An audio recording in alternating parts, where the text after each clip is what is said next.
आप सभी को महालक्ष्मी व्रत की हार्दिक शुभकामनाएं। आज के इस वीडियो में मैं आपको 16 दिन तक करने वाले महालक्ष्मी व्रत की पावन कथा सुनाऊंगी। तो चलिए अपने इष्ट देव को प्रणाम करते हुए आज की कथा का शुभारंभ करते हैं। पौराणिक कथा के अनुसार प्राचीन काल में एक बार एक गांव में गरीब ब्राह्मण रहता था। वह भगवान विष्णु का परम भक्त था। एक दिन उसकी भक्ति से खुश होकर भगवान विष्णु ने उसे दर्शन दिए और मनचाहा वरदान मांगने को कहा।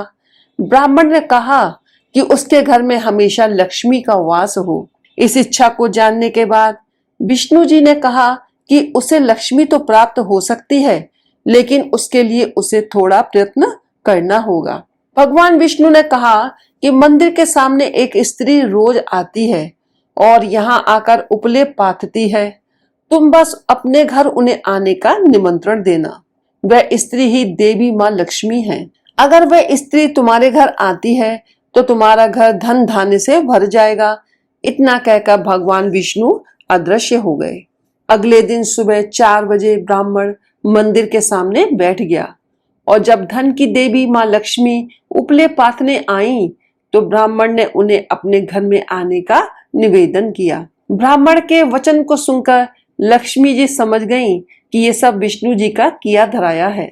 माता लक्ष्मी ने कहा कि तुम 16 दिन तक महालक्ष्मी व्रत को विधि पूर्वक करो और रात दिन चंद्रमा को अर्घ दो तो मैं तुम्हारे घर आऊंगी। देवी के कहे अनुसार ब्राह्मण ने देवी का व्रत एवं पूजन किया और उत्तर दिशा की ओर मुख करके लक्ष्मी जी को पुकारा। अपने वचन को पूरा करने के लिए धन की देवी प्रकट हुई और उन्होंने गरीब ब्राह्मण के हर कष्ट को दूर किया और उसके घर को सुख और संपत्ति से भर दिया। बोलो माता लक्ष्मी जी की जय हो। महालक्ष्मी की दूसरी पौराणिक कथा। पौराणिक कथा के अनुसार एक बार भगवान विष्णु मृत्युलोक यानी भूलोक में गमन करने के लिए निकल पड़े। माता लक्ष्मी ने भी निवेदन किया कि वह भी उनके साथ आना चाहती हैं। भगवान विष्णु उनके स्वभाव से परिचित थे, इसलिए पहले ही उन्होंने ये कहा कि मैं आपको एक ही शर्त पर साथ लेकर चल सकता हूँ। माता लक्ष्मी मनी मन बहुत खुश हुई कि चलो शर्त के साथ ही सही, भगवान साथ ले जाने के लिए तो तैयार हुए। माता जल्दी से बोली, मुझे सारी शर्तें मंजूर हैं। भगवान विष्णु ने कहा, जो मैं कहूँ, जैसा मैं कहूँ, आपको वैसा ही करना होगा। माता बोली, ठीक है, आप जैसा कहेंगे मैं वैसा ही करूंगी। दोनों भूलोक पर आकर विचरण करने लगे। एक जगह रुककर श्री हरि ने माता से कहा कि मैं दक्षिण दिशा की तरफ जा रहा हूँ, आपको यहीं पर मेरा इंतजार करना होगा। ये कहकर भगवान विष्णु दक्षिण दिशा की तरफ बढ़ गए। अब माता को जिज्ञासा हुई कि दक्षिण दिशा में ऐसा क्या है जो भगवान मुझे वहां नहीं ले जाना चाहते। माता का स्वभाव तो वैसे ही चंचल माना जाता है। उनसे वहां पर ज्यादा देर तक नहीं रुका गया और वे भगवान विष्णु की तरफ बढ़ने लगी। आगे जाकर माता को सरसों का खेत दिखाई दिया। उसकी सुंदरता ने माता का मन मोह लिया। वे फूलों को तोड़कर अपना श्रृंगार करने लगी। इसके बाद वे कुछ ही दूर आगे बढ़ी थी कि गन्ने के खेत उन्हें दिखाई दिए। उन्हें गन्ना चूसने की इच्छा हुई तो गन्ने तोड़कर उन्हें चूसने लगी कि भगवान विष्णु वापस आ गए। सरसों के फूलों से सजी माता लक्ष्मी को गन्ना चूसते हुए देखकर भगवान विष्णु उन पर क्रोधित हो गए। भगवान ने कहा कि आपने शर्त का उल्लंघन किया है। मैंने आपको वहां रुकने के लिए कहा था, लेकिन आप नहीं रुकी और यहाँ किसान के खेतों से फूल व गन्ने तोड़कर आपने अपराध किया है।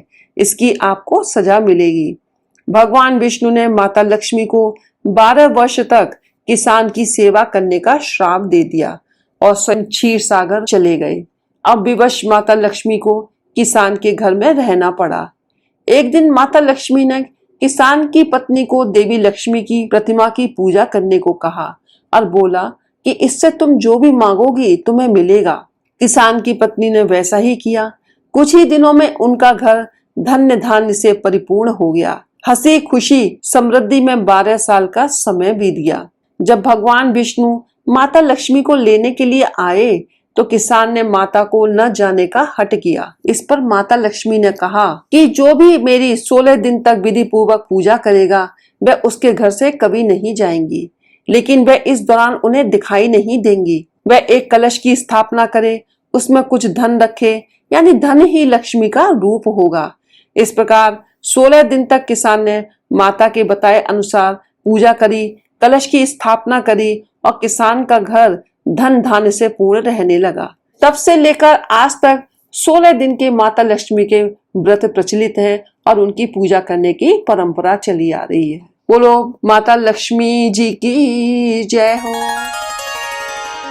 इस कथा को सुनने के लिए धन्यवाद। यदि आपको ये वीडियो पसंद आई हो तो इसे लाइक करें, शेयर करें, हमारे चैनल को सब्सक्राइब करें तथा बेल आइकन को प्रेस करें ताकि आप हमारे आने वाले वीडियोस को भी देख सकें।